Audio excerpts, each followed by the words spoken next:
And మనకి యంగర్స్లో కూడా ఇప్పుడు ఈ మధ్య కాలంలో ముడతలు వస్తుంది ఫేస్ అనేది.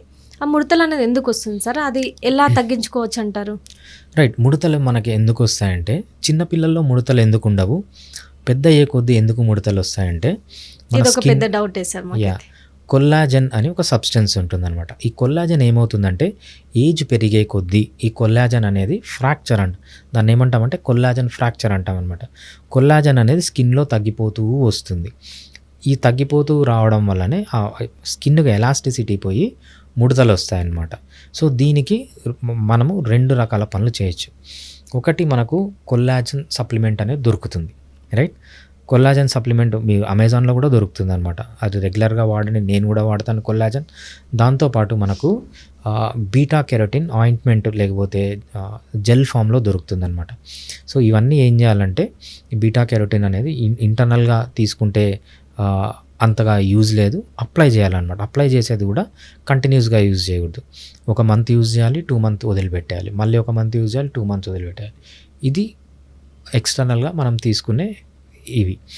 దీంతోపాటు డైట్ అనేది చాలా ఇంపార్టెంట్. ఎప్పుడైతే లో కార్బోహైడ్రేట్ డైట్ తీసుకుంటారో, మంచి ఒమేగా 3 ఫ్యాటీ యాసిడ్స్ ఉన్నాయి. ఎగ్జాంపుల్ చెప్తారా సార్ కొన్ని? ఏది?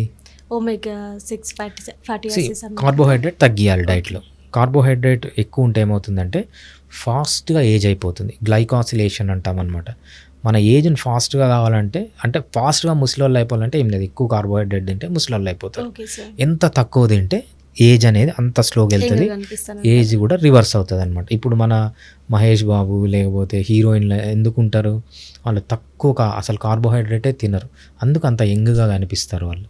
అంటే ఏజ్ని స్లో చేసేస్తాను అనమాట, ఏజ్ని రివర్స్ కూడా చేస్తుంది ఫస్ట్. నెక్స్ట్ ఏంటంటే ఒమేగా 6 ఫ్యాటీ యాసిడ్స్ తగ్గాడు. ఒమేగా 6 ఫ్యాటీ యాసిడ్స్ అనేవి హైలీ ఇన్ఫ్లమేటరీ. ఎక్కడ ఉంటాయి ఒమేగా 6 ఫ్యాటీ యాసిడ్స్ అంటే seed oils, sunflower oil, safflower oil, ఏవైతే సీడ్ నుంచి ఆయిల్స్ తయారు చేస్తారో అవన్నీ స్టాప్ చేయాలి. పల్లి నూనె అలాంటివి. పల్లి నూనెలో కూడా ఉంటుంది, బట్ పల్లి నూనెలో తక్కువ ఉంటుంది వేరే వాటితో కంపేర్ చేస్తే. సన్ఫ్లవర్ ఆయిల్, సాఫ్లవర్, ఏవైతే ఒమేగా 6 ఫ్యాటీ యాసిడ్స్ ఉన్నాయో అవన్నీ కంప్లీట్గా స్టాప్ చేయాలి. నెక్స్ట్ ఒమేగా 3 ఫ్యాటీ యాసిడ్స్ తీసుకోవాలి. ఒమేగా 3 ఫ్యాటీ యాసిడ్స్ మనకు సప్లిమెంట్స్ దొరుకుతున్నాయి అమెజాన్లో, సప్లిమెంట్ వాడచ్చు. అండ్ ఎస్పెషల్లీ EPA, DHA కలిసి ఉన్న. సార్ ఇప్పుడు సప్లిమెంట్స్ అనేది చాలా మంది వాడుతున్నారు, కానీ దాంట్లో కెమికల్ అనేది ఉండదా సార్? కెమికల్స్ మనం ఎలా యూజ్ కొన్ని కెమికల్స్ మనకు మంచివి, కొన్ని కెమికల్స్ చెడ్డవి. సో ఈ సప్లిమెంట్స్ కూడా అంతే. దేనికంటే ఏది బెటర్? ఫర్ ఎగ్జాంపుల్, 2 ఉన్నారు, ఇద్దరికి విటమిన్ డి తక్కువ ఉంది. ఒకడు ఏమనుకుంటాడు, నాకు ఇద్దరికి విటమిన్ డి తక్కువ ఉంది. ఒకడు ఏమంటాడంటే, అసలు నేను ఇప్పుడు విటమిన్ డి మెడిసిన్ కూడా సప్లిమెంటే కదా, నేను విటమిన్ డి మెడిసినే వాడను, అది అన్యాచురల్ అని ఒకడు అనుకుంటాడు. ఒకడేమనుకుంటాడు, నేను ఎట్లా ఎండకి ఎక్స్పోజ్ కావట్లేదు కదా, విటమిన్ డి తీసుకుంటాను. ఎవడు బెటర్? తీసుకునేవాడే బెటర్.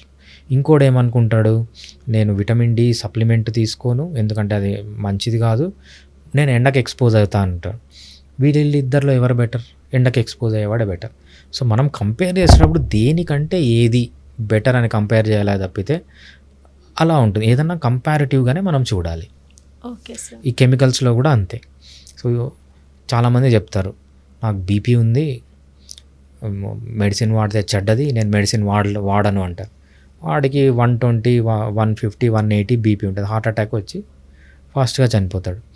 అదే ఇంకోటి ఏం చేస్తాడంటే, నాకు బీపీ ఉంది, సో నేను బీపీ కంట్రోల్ చేయడానికి మెడిసిన్ వాడతాను, మెడిసిన్ వాడి కంట్రోల్ చేసుకుంటాడు. వీడేమనుకుంటాడు, నాకు సిమ్టమ్స్ లేవు కదా అనుకుంటాడు. బీపీలో సిమ్టమ్స్ తక్కువ ఉంటాయి, బట్ జరిగే డ్యామేజ్ జరిగిపోతుంది. సో దీన్ని బట్టి ఏంటంటే, మనం ఏదన్నా డిసైడ్ చేస్తుంటే రిస్క్ బెనిఫిట్, ఈ పని చేయడం కంటే ఈ పని చేస్తే రిస్క్ ఎక్కువ ఉందా తక్కువ ఉందా, అది ఆర్టిఫిషియల్ కాదు, న్యాచురల్ కాదు, ఏ దానికైతే రిస్క్ తక్కువ ఉంటుందో అది చెయ్యాలి. సార్ మనకి బీపీ వల్ల హార్ట్ అటాక్ వచ్చే ఛాన్సెస్ కూడా ఉంటాయా సార్? బీపీ వల్ల హార్ట్ అటాక్ అనేది వచ్చే ఛాన్సెస్ ఉంటాయండి. అంటే ఎక్కువ ఎంత పర్సెంటేజ్లో రావచ్చు సార్ మనకి? అది మనిషిని బట్టి వేరీ అవుతుంటుంది. కొంతమందికి 5 years బీపీ ఉంటేనే హార్ట్ అటాక్స్లోకి వెళ్తారు, కొంతమందికి 20 years, 40 years, 50 years కూడా ప్రాబ్లమ్స్ ఉండవన్నమాట. సో మనం అలా చెప్పలేం, అది మనిషిని బట్టి మారుతూ ఉంటుంది. బీపీ వస్తే బీపీ కంట్రోల్ పెట్టుకోవడం గురించి ఆలోచించాల్సింది తప్పితే, సో అది ఎన్ని రోజులు అనేది అంత ఇంపార్టెంట్ కాదనమాట. సార్ మనకి అమ్మాయిలు అనే వాళ్ళకి అందం అంటే ఎక్కువ ఇంట్రెస్ట్ చూపిస్తారు కదా, వాళ్ళ ఫేస్ అనేది అంటే ఎవ్రీ టైం ఎలా అంటే గ్లో ఉండాలి అంటే ఏం తినాలంటారు, ఏం చేయాలంటారు sir? Right, first 5 important things. డైట్లో కార్బోహైడ్రేట్ తగ్గియండి, omega-6 ఫ్యాటీ యాసిడ్స్ తగ్గియండి, మంచిగా omega-3 ఫ్యాటీ యాసిడ్స్ తీసుకోండి, బాగా మినరల్స్ విటమిన్స్ అన్ని ఫుడ్స్ తీసుకోవచ్చు. ఇంకా డైట్ అనేది చాలా ఇంపార్టెంట్.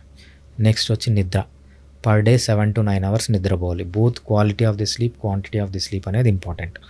నెక్స్ట్ వచ్చి ఎక్సర్సైజ్, ఒక ఎక్సర్సైజ్ కాదు, వెరైటీ ఆఫ్ ఎక్సర్సైజెస్ చేయాలి.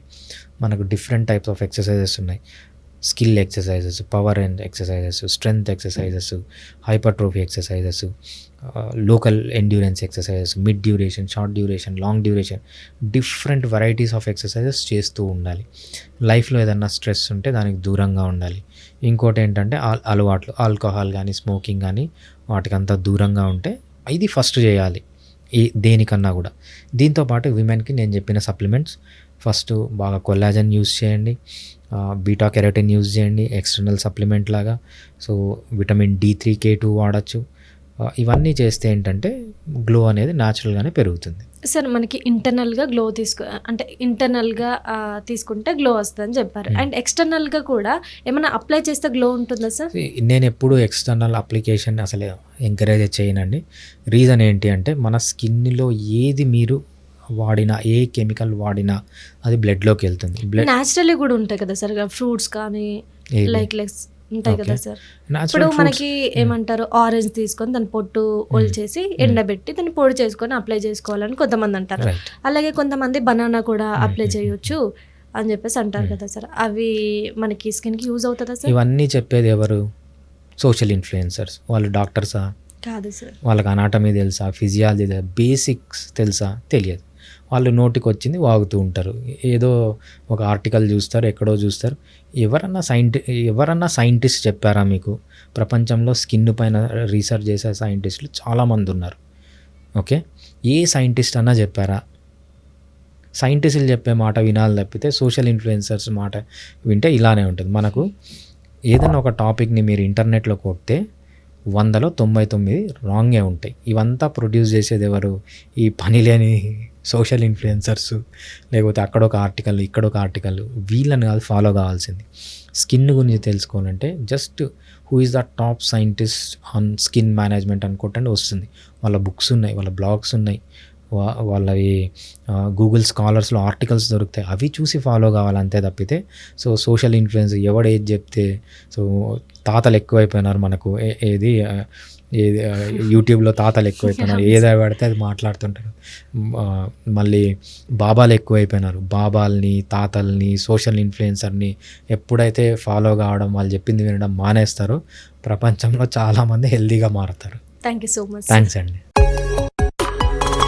Fiticus Homeopathy